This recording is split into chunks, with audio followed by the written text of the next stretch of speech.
नमस्कार. आज आपण बुधवार स्पेशल काय आहे बघूया.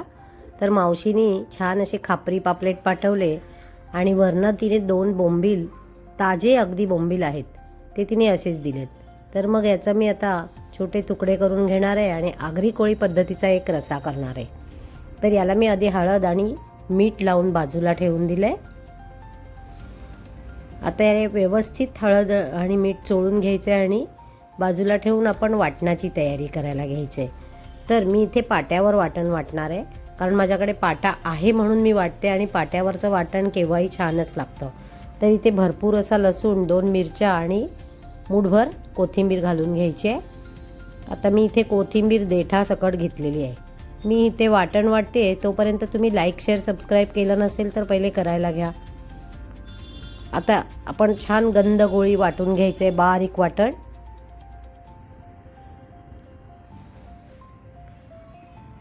एक साईडला मी कढई पण तापायला ठेवली आहे, कारण वाटण काय थोडंसंच असल्यामुळे पटकन होऊन जाईल.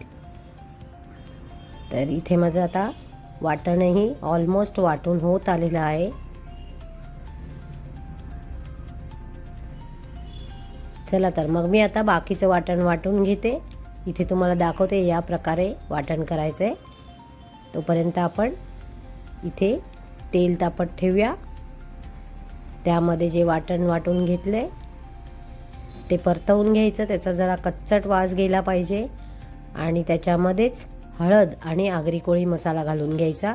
आगरी कोळी मसाला हा जास्त तिखट नसतो, त्यामुळे अगदी 3-4 चमचे घालून घेतला आहे. आणि त्यामध्ये हे जे वाटण वाटलेलं पाणी निघालं होतं ते घालून त्यावर 1 ते 2 मिनटासाठी एक झाकण घालून ठेवायचं. म्हणजे मग आपलं जे तेल आहे ते कढईला मस्त आजूबाजूने सुटतं. यामध्येच आता चिंचेचं पाणी घालून घ्यायचं आहे आणि आपली कन्सिस्टन्सी चेक करून हवं तेवढं पाणी घालून किती पातळ घट्ट हवं आहे रसा तसा करून घ्यायचा. तर तुम्हाला कशी वाटली ही डिश सांगायला विसरू नका. लाईक, शेअर, सबस्क्राईब नक्की करा आणि बुधवार स्पेशल तुमच्या घरी काय केलं आहे तेही कळवा. हा इतका झटपट होतो रसा, अगदी 2 ते 3 मिनटातच बोंबील शिजतात. एकदा ही उकळी आली की अगदीच 2 ते 3 मिनटं फक्त. ही बघा उकळी छान काढून घेतली आहे, कारण आपल्याला बोंबील घातल्यानंतर जास्त उकळायचं नाही आहे. तर इथे मी आता बोंबील घालून घेते. मीठ आधी चेक करून मगच घालायचं, कारण आपण ऑलरेडी याला लावलेलं आहे. आणि मी आता इथे उकळताना कोथिंबीर घालते आणि उकळल्यानंतरही सजावटीसाठी कोथिंबीर घालून घेतले. चला तर मग उद्या भेटूया. एन्जॉय.